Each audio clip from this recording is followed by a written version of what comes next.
Shalom. Well, this is a continuation, so I'm just gonna get right into it. So the other the whole sit down, I've been really pretty much bringing out just scriptures that have been that just basically prove that you're supposed to still keep the law to this day.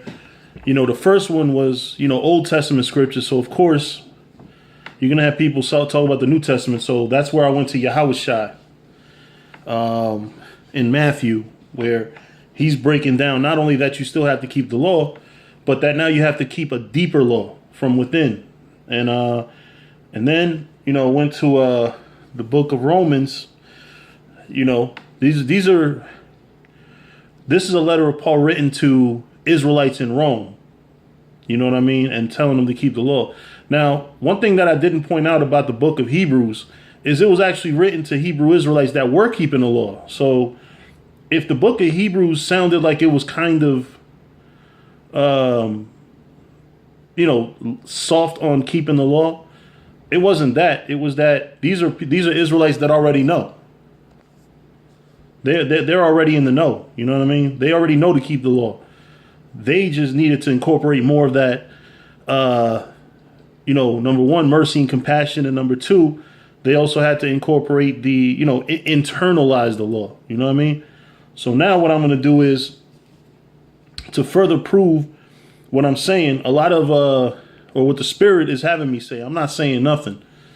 I'm gonna go into pre-Mosaic law, because a lot of people call it the law of Moses, but they don't realize that the law was in existence before Moses.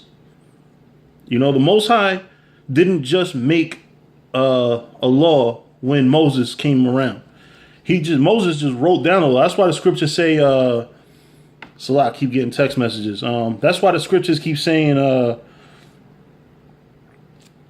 what's the word I'm looking for? Oh, the scripture that said Moses describeth it. He described the law, but it was already in existence. And I'm going to prove it. You know what I mean? Or we're going to prove it. Genesis chapter 4, verse 3. And in the process of time, it came to pass that Cain brought of the fruit of the ground an offering unto the Lord. So now, if you read Leviticus 7, the Most High has a law on how to sacrifice. And this obviously ain't it. You don't bring fruit from the ground. You kill animals. That's the sacrifice to the Most High. And Abel, he also brought of the firstlings of his flock and of the fat thereof. And the Lord had respect unto Abel and to his offering. So the one that was in accordance with Leviticus 7, which hasn't happened yet, happens to be the one that the Most High, all the way back in Genesis, the 4th chapter, almost at the beginning of humanity, had respect for. But unto Cain and his offering he had not respect, and Cain was very wroth, and his countenance fell. So the Most High gave props to Abel for his offering, and no props to Cain. So it seems like Abel already knew that there was some reason why he had to bring the firstlings, the best of his flock. And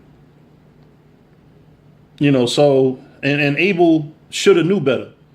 So it's going to prove itself too, right here. It says, if thou doest well, shalt thou not be accepted? So so obviously Cain knew better than to bring some goddamn fruits from the ground. He knew better. So how did he know without a law? Because Moses hadn't been born yet. So it says, and if thou doest not well, sin lieth at the door. So sin is the transgression of the law. So there had to be a law all the way back in the beginning of Genesis. And unto thee shall be his desire, and thou shalt rule over him. All right. So, that proves that the law of sacrifice was, pre-Moses. Now we're going to get to the dietary law in the Old Testament. Not the Old Testament, all the way in the book of Genesis. Genesis 7:2, of every clean beast thou shalt take to thee by sevens, the male and the female, and of the beasts that are not clean by two, the male and the female. Of the fowls of the air by sevens, the male and the female, to keep the seed alive upon the face of all the earth. So Leviticus 11 is post-Mosaic law, or is the Mosaic law, but this is Genesis 7:2, over 1,000 years before Moses was even born. So then you have to, examine that. There was before Moses, there was a dietary and a sacrificial law. All right. So now going back, I'm gonna go back even earlier in the book of Genesis. This is something a lot of y'all don't pay attention to. That think, a lot of you Christians and a lot of you Israelites that don't believe in keeping the law, which ain't a lot of you, by the way. Most Israelites know to keep the law. So Genesis 2:2. And on the seventh day, the Most High ended his work which he had made, and he rested on the seventh day from all his work which he had made. So he rested. All right. So he was already putting in place the law of resting on the seventh day. So that's Exodus 12 right there. You know what I mean? So now let's get to Genesis. Let's get Leviticus 20 and 13, or Leviticus 18 and 22, all the way in Genesis. But the men of Sodom were wicked and sinners before the Lord exceedingly. Why? Because they were faggots. They were sleeping with each other. They didn't have any damn filter of what to sleep with. All right. And it said were wicked and sinners before the Lord exceedingly. So they transgressed the law all the time. But the thing is, they're not the people of the Most High. So the Most High didn't really, he didn't really fuck with them till they fuck with Lot.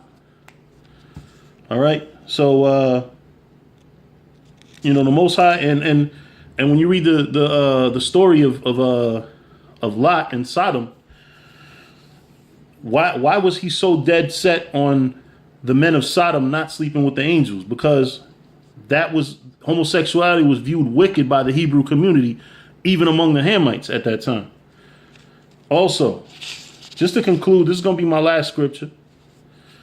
I didn't want to make it a long, drawn-out sit-down, but I definitely wanted to prove these points. Genesis 19 and 34. And it came to pass on the morrow that the firstborn said unto the younger. This is when Lot and his two daughters, they basically went,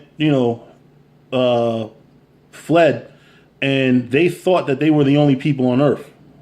So it said, and it came to pass on the morrow that the firstborn said unto the younger, Behold, I lay yesternight with my father. Let us make him drink wine this night also, and go thou in and lie with him, that we may preserve the seed of our father. So they thought if they didn't do this, their father's seed would just evaporate. They didn't know, that Lot was still going to, they thought everything was finished. So, that goes into Leviticus 18 and 6, because why did they have to make him drunk? Usually, hey, if he thought that, if they didn't even try to convince him, they just said, let's make him drunk and get him to sleep with us so we can have children, so that the house of Lot can continue. All right. So, that just goes to show that there was a law on incest, just like Leviticus 18 and 6.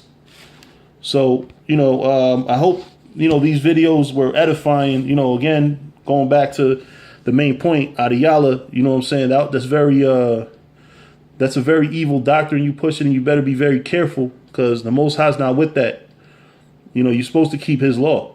So with that, I'm going to say all praises to Yahweh Bahashim Yahushua, double honors to the apostles and elders of Great Millstone, salutations to you brothers throughout the four corners of the earth, teaching the truth in righteousness and sincerity, and glory to you fallen soldiers that passed away in Yahushua. Shalom.